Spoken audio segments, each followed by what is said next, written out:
Welcome back, everyone, and here we go. Game 7 of this, so far, one of the most entertaining weeks of the King of the Hill Showmatch series, organized by TOS and brought to you by SC2casts.com, putting up the $100 for these players, motivating them to want to kick each other's ass and play some StarCraft.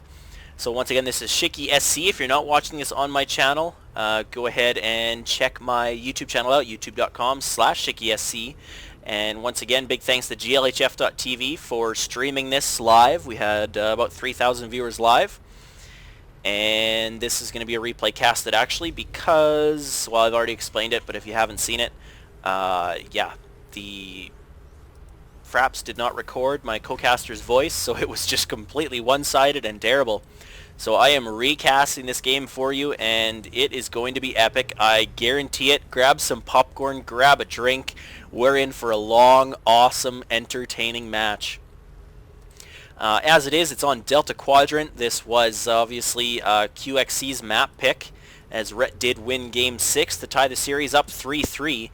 QXC spawning as the purple Terran in the bottom left-hand corner, and his opponent, our champion for the series, Ret, spawning as the blue Zerg in the top left-hand corner. We'll have to wait and see if he can keep his throne, or if QXC is going to knock him off and come back next week to hopefully compete for another $100. But spawn positions on Delta Quadrant can vary a little bit differently, even though it is a fairly balanced map.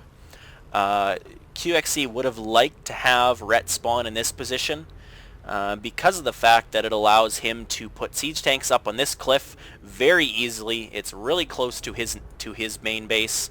If he wants to put siege tanks up on a cliff, he's now got to fly all the way across the map and do it way up here.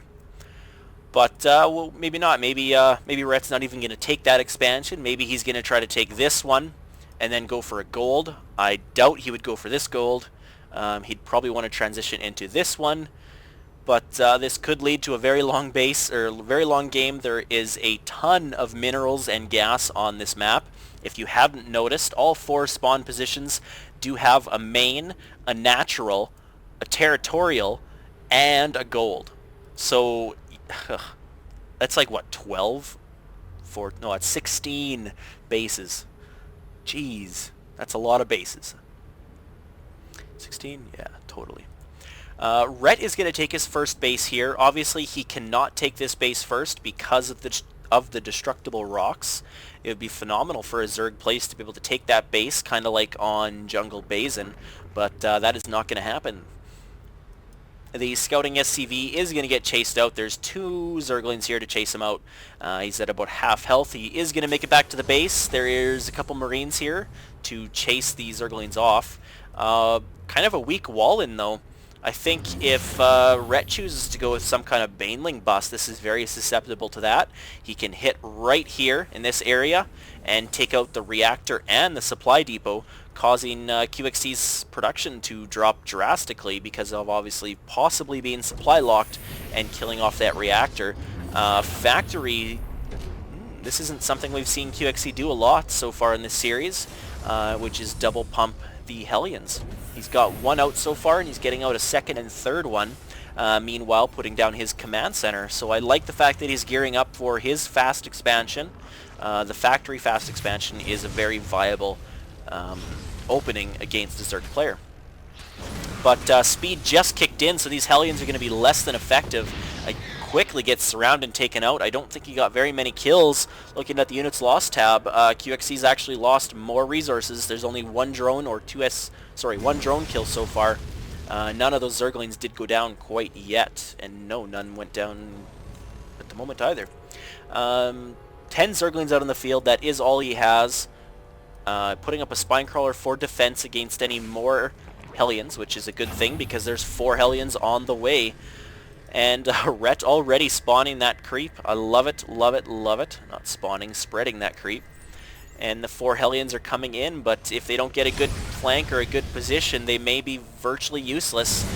If the Spinecrawler gets up, they really will be useless. 2 queens out on the field, no 3rd one yet. He does not have a 3rd one in production either, but he does have a Baneling nest, and I'm trying to find that. Here it is.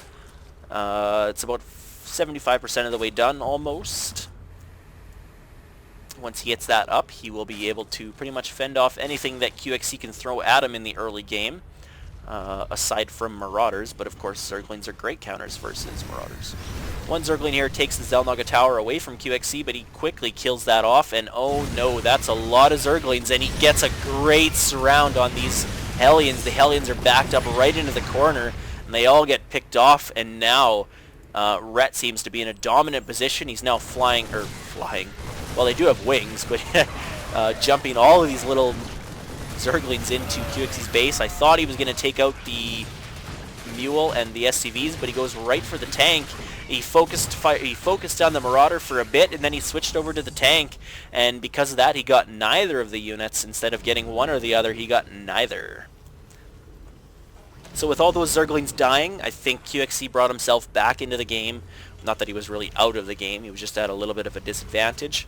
But units lost tabs show that they're very equal right now, so throwing away just as much.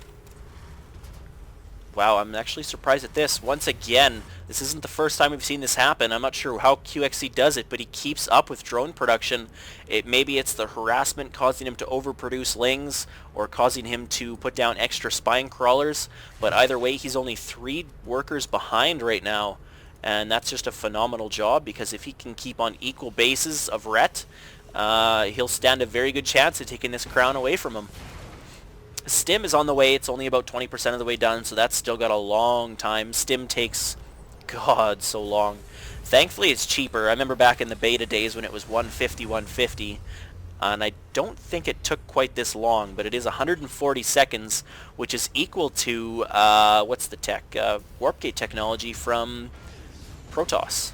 One of the longest upgrades in the game. Well, aside from, like, tier 3 weapons upgrade, but... Anyways, destructible rocks being taken out, or debris, by the Zerglings that are not idle. I like that, like that. Mutalisks already out in the field. That is fantastic. 10 minutes into the game, and he's got some map control with the Mutas, making sure there is no base here at the natural. Obviously, he's got the Overlord there, so he knows there isn't. But QXC looks to be going for a somewhat mech bio play, which is different from his usual just bio play. I think every time he's gone siege tanks so far, is he won? I could be wrong. Maybe, I don't know. Some of these games have been very long and very entertaining, keeping my mind busy. But I do like the fact that he's going tanks against the Zergling Baneling. It will be very effective. He is gearing up to take a 3rd base, probably this gold, and tanks may be vital to securing this area of the map. Zergling's looking to pour into the base, and if they do, along with these Mutas, he may get quite a few kills. I would like to see him just run the Zerglings into the base, pick off the Mules, and get out of there ASAP. He is now killed off the destructible debris and taking his 3rd base. Meanwhile, I like this. Using those sensor towers once again. In all of his successful games, he's used sensor towers to the fullest. He obviously knows that these Mutalisks are here. Yeah, so the one thing I do like about when your opponent has sensor towers and you're playing Mutalisks, you can just cause him to overreact in a lot of situations. You could fly in here, fly out, and then come in and fly in here, fly out. It's going to cause him to waste a lot of APM moving his army around. And when the Terran army, the answer to Mutalisks is Thors and Marines, and sometimes Vikings if you can get away with it. That's not a very mobile army by itself, especially if you have Thors. So yeah, like you can just force him to be moving his army all over the map.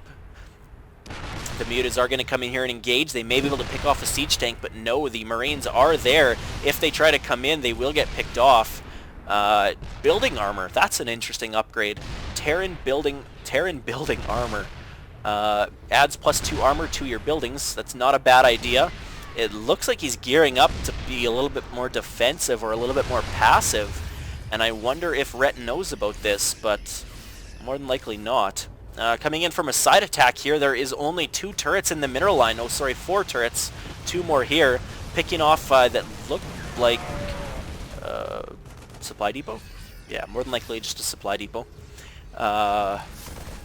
Yeah. Ret's on 3 bases. I'm curious how the income tab is. 64 harvesters to 53. But get this, in QXC's favor. Baneling's coming in, killing off a ton of the Marines, and oh no, that gives these mutas pretty much full access. No, some of the Marines did get picked up by the medevac, or maybe they were just going in for a drop, but Ret is going to deny QXC's gold base here again in Game 7. Fantastic job just keeping him on 2 bases. I would like to see Ret even take a fourth base right now, just to accentuate his lead. QXC needs to morph this into a planetary fortress if he wants to keep it safe. There are Thors out on the field. Thors, Marines, tanks against the Muta Baneling Ling. I like it, but it's going to force him to play a little bit more passive than he may want. Infester's coming out to combat this. Meanwhile, Ret is taking his 4th base. And here comes Ret with another flank here from the mutas. That's 17 mutas. They may be able to pick off these siege tanks in this missile turret. They get 1 tank, 2 tank, and the turret, but they may need to get out of there. He's lost 2 mutalisks, 3, 4. That's a lot of mutas, and 1's in the red and 2's in the other color. Meanwhile, this planetary fortress is here. The Zerglings tried to come in to harass it, but that's a no-go. Sensor tower number 2 is up. So now that he's got a sensor tower